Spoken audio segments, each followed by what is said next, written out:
بتایا تھا پتہ ہے، غوث پاک کے دربار کی طرف نسبت کرتے ہوئے اعلیٰ حضرت فرماتے ہیں تجھ سے در در سے سگ اور سگ سے ہے مجھ کو نسبت، میری گردن میں بھی ہے دور کا ڈورا تیرا۔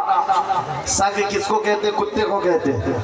اعلیٰ حضرت غوث پاک کے دربار سے اپنی نسبت بتا رہے ہیں، سرکار غوث آپ کے دربار سے آپ کے در کو، آپ سے آپ کے دربار کو نسبت ہے، آپ کے دربار سے آپ کے ہاں پلنے والے کتے کو نسبت ہے، اور اس کتے سے احمد رضا کو نسبت ہے۔ دور کا ڈورا بھی ہے میرے گلے میں، نسبت تو ہے دور کی، لیکن مجھے جو بتانا ہے وہ یہ ہے، توجہ ہے آپ کی، مجھے جو بتانا ہے وہ دوسرا مصرع ہے۔ اعلیٰ حضرت فرماتے ہیں اس نشانی کے جو سگ ہیں نہیں مارے جاتے، اس نشانی کے جو سگ ہیں نہیں مارے جاتے۔ سگ مطلب میں نے ابھی بتایا کیا ہے، کس کو کہتے؟ سگ کتے کو کہتے ہیں۔ اور اعلیٰ حضرت فرما رہے ہیں اس نشانی کے جو سگ ہیں، اس نشانی کے جو کتے ہیں نہیں مارے جاتے۔ کون سی نشانی؟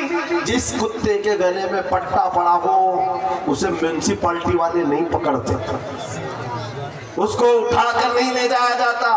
آپ کے یہاں آوارہ کتوں کو پکڑنے والی کوئی ڈپارٹمنٹ ہے کہ نہیں، وبھاگ ہے کہ نہیں؟ آوارہ کتوں کے بارے میں کمپلینٹ کریں گے تو گورنمنٹ کے پاس ایک وبھاگ ہے، وہ اٹھا کر کے لے جاتے ہیں کہ کتے بہت پریشان کریں، آپ کمپلینٹ کر سکتے ہو، آ کر اٹھا لے جائیں گے اپنی گاڑی میں، یا پھر انجیکشن مار کے چلے جائیں گے کہ ابھی اس کتے سے بچے نہ ہو۔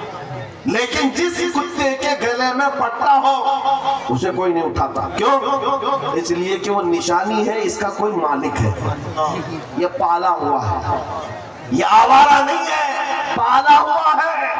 اعلیٰ حضرت اسی کو کہتے ہیں اس نشانی کے جو سگ ہیں نہیں مارے جاتے، حشر تک میرے گلے میں رہے پٹا تیرا۔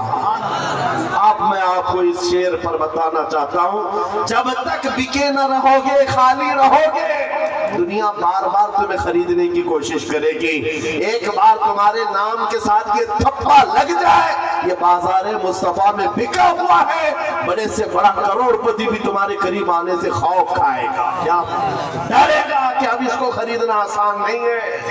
عزیزان گرامی وقار، میں آپ کو بتاؤں کیا صحابہ کرام رضوان اللہ تعالیٰ علیہ مجمعین کو لالچ نہیں دی گئی تھی؟ ان کو خریدنے کی کوششیں نہیں ہوئی ہیں؟ بہت مرتبہ ہوئی ہیں، لیکن بات صرف اتنی ہے جو ایک بار بک گیا حضور کے دربار میں پھر وہ کسی کے ہاتھ نہیں بکتا، وہ کسی کے ہاتھ نہیں بکتا۔ اب ذرا دل پر ہاتھ رکھ کر کے دو سوچو اور اپنے آپ سے پوچھو کہ تم نے اپنے آپ کو حضور کے قدموں میں بیچا ہے یا نہیں؟ حضور کے دربار میں اپنے آپ کو بیچا ہے یا نہیں؟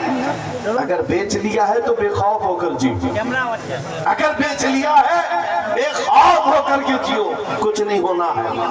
جو ایک بار بکتا ہے اس کا حال کیا ہوتا ہے پتہ ہے؟ توجہ، سیدنا عمر فاروق رضی اللہ تعالیٰ عنہ کا نام تو سنا، کون نہیں جانتا اس عمر ابن خطاب جن کے رعب و دبدبے سے قیصر و کسریٰ کانپتے تھے، لیکن دربار رسول میں جب وہ تھے حضور پاک صلی اللہ تعالیٰ علیہ وسلم قبر کے حالات بتا رہے تھے، قبر کے حالات میرے آقا بیان فرما رہے تھے کہ جب انسان مر جائے اور اس کے رشتہ دار اس کو قبر میں دفن کر کے چلے جاتے ہیں، تھوڑی دیر کے بعد دو فرشتے آتے ہیں نیلی آنکھوں والے کالے چہرے والے، اس کو جھنجھوڑ کر کے اٹھاتے ہیں اور پوچھتے ہیں تیرا رب کون ہے، تیرا دین کیا ہے، اور حضور کو دکھا کر پوچھتے ہیں ان کے بارے میں کیا کہتا تھا، اور وہ سخت سوالات ہوں گے، بہت سارے لوگ اس وقت قبر میں بھول جائیں گے، کچھ بہتوں کو یاد نہیں ہوگا۔ سنو میرے عزیز، میرے آقا نے جب یہ بیان فرمایا تو حضرت عمر سے پوچھا رسول پاک نے، اے عمر تم بتاؤ جب تمہاری قبر میں فرشتے آئیں تو تم کیا کہو گے؟ توجہ ہے، کس کے بارے میں؟ منکر نکیر جب آئیں گے تب تم کیا جواب دو گے؟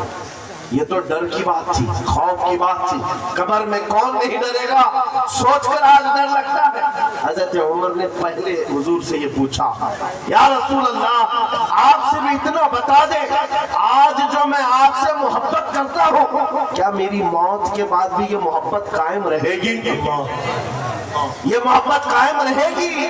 حضور نے فرمایا اے عمر وہ دنیا کی محبت ہے جو موت کے بعد ختم ہو جاتی ہے، اور جو مجھ سے محبت کرتا ہے وہ حشر تک باقی رہتی ہے۔ تب حضرت عمر نے کیا کہا، مجد میں آ گئے، خوشیوں میں آ گئے، کہا یا رسول اللہ پھر خوف کس بات کا، اگر آپ کی محبت میرے ساتھ ہے قبر میں بھی تو منکر نکیر کو میں خود نپٹ لوں گا، میں خود نپٹ لوں گا۔ وہ بندہ بے خوف ہو کر جیتا ہے جو ایک بار بازار مصطفیٰ میں بک جاتا ہے۔ اسی کو اقبال نے کہا تھا تو عالم سے کرتی ہے بیگانہ دل کو، عجب چیز ہے لذت آشنائی، عجب چیز ہے لذت آشنائی۔ حضور کی محبت جس کو حاصل ہو گئی وہ پورے دونوں عالم سے بے پرواہ ہو جاتا ہے، اس کو یہ فرق نہیں پڑتا دنیا میرے متعلق کیا کہہ رہی ہے، کیا منصوبے بنا رہی ہے، کب میری موت کا پروانہ جاری کرنے والی، اس میں کچھ نہیں فرق پڑتا۔ ایک بار میرے عزیزو یہ مزہ چک کر کے دیکھو، یہ مزہ چک کر کے دیکھو، حضور پاک کی محبت میں دل کے دھڑکنے کی آوازیں سن کر کے تو دیکھو لذت کیا ہوتی ہے، زندگی کیا ہوتی ہے۔ یہ جو آج ہمارا نوجوان آوارہ گردی میں بھٹک بھٹک کر کے روح کو بے قرار کر چکا ہے، کتنے ایسے ہیں، ایک دو نہیں، ہزاروں کی فہرست ہمارے پاس آتی ہے جو نوجوان رات کی بے قراری اور دن کی بے قراری میں ہے، ان کو سکون و اطمینان غارت ہے، لوگوں کے میسیجز اور ان کے معاملات پڑھ پڑھ کر کے تھک چکے ہیں، کیوں؟ ان کو قرار نہیں، سکون نہیں۔ کئی لوگوں کی شکایتیں یہ ہیں کہ جاب بھی ہے، انکم بھی ہے، گھر بھی ہے، سب کچھ ہے، چین و سکون نہیں ہے، دل کو قرار نہیں ہے، دل کو چین و سکون نہیں ہے۔ کیوں؟ اس لیے کہ یہ چین و سکون کیسے آتا، اس دل میں تم نے کیا کیا بٹھا رکھا ہے، کبھی کسی حسینہ کی محبت بٹھا رکھا ہے، کبھی کسی عیاش کی محبت بٹھا رکھا ہے، کہاں کہاں تم بھاگے بھاگے چلتے رہتے ہو۔ اس دل کو بے قرار تو ہونا ہی ہے، اس دل کو بے قرار ہونا ہی ہے۔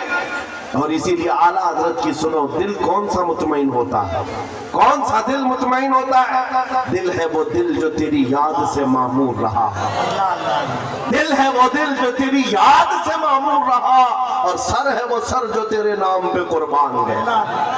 اور دل میں حضور کی یاد نہیں ہے میرے عزیزوں، یہاں پر ایک پرندہ اڑ رہا ہے، سارے لوگ اس کو دیکھ رہے ہیں آپ کی مجمع میں، اس کو بند کر دیجیے آپ لوگ۔ ہاں سرکار غوث پاک کا وہ جلسہ مجھے یاد آ رہا ہے، غوث پاک کے جلسے میں ایک بار ایک چیل اڑ رہی تھی اور لوگ بار بار چیل کی طرف دیکھ رہے تھے، ایک بار غوث پاک نے بھی دیکھ لیا، چیل کی منڈی ادھر اور دھڑ ادھر، سبحان اللہ، مر گئی، ختم ہو گئی۔ اب اس کے بعد مجمع کو غوث پاک نے دیکھا، اب چیل کی طرف دیکھتے یا غوث پاک کی طرف دیکھتے، وہ جلال بھری نگاہ اگر پھر غوث پاک کی پڑتی کسی پر، سب کو ڈر تھا۔ بہرحال میرے عزیزو، ہم محفل رسول میں بیٹھے ہوئے ہیں تو صرف بات رسول پاک کی ہو، اور سننے کے لیے کان بھی حضور کے لیے ہو اور دیکھنے کے لیے آنکھ بھی حضور کی ہو۔ ہم جو مجمع میں بیٹھتے ہیں یہ مت سمجھو کہ آپ مجھے دیکھ رہے ہیں، ان علماء کو دیکھ رہے ہیں، ان آنکھوں کو تھوڑی دیر اور انتظار کراؤ، میں محفل رسول میں بیٹھا ہوں، میرے آقا اگر کرم کر لیے آنکھیں بند ہو جائیں تو خود اپنا دیدار کرا۔ نعرہ تکبیر، اور ذرا محبت سے نعرہ تکبیر، نعرہ رسالت، عظمت اسلام کانفرنس۔ تمہارا چین و سکون کب آئے گا، تمہارے دلوں کا اطمینان کب آئے گا؟ اس دل کو ہمارا جتنے دن رکھو گے اتنے دن بے قرار رہو، اتنے دن ٹھوکریں کھاتے رہو گے۔ کئی نوجوان ایسے ہیں جو پتہ نہیں آج آوارہ گردی میں ہے اور کوئی پاگل بنا ہوا ہے۔ آج ہی کی بات ہے، ابھی سلیگوڑی سے یہاں آنے تک ایک صاحب کے میٹر کو دیکھتا رہا، پاگل ہوا جا رہا ہے، سوسائڈ کرنا چاہ رہا ہے، پوچھا کیا ہوا؟ لیلا ہاتھ چھوڑ کر بھاگ گئی۔ بات اتنی سی ہے، بہت محبت کرتا تھا۔ لیلا نے کہا اب ہمارا تمہارا رشتہ نہیں ہو سکتا، بس اتنی سی بات پر اب یہ خودکشی کرنے چل پڑا، زہر کھانے چل گیا۔ حیرت ہوتی ہے نوجوان، کیا تیری زندگی صرف ایک دنیاوی لیلا کے لیے دی گئی تھی؟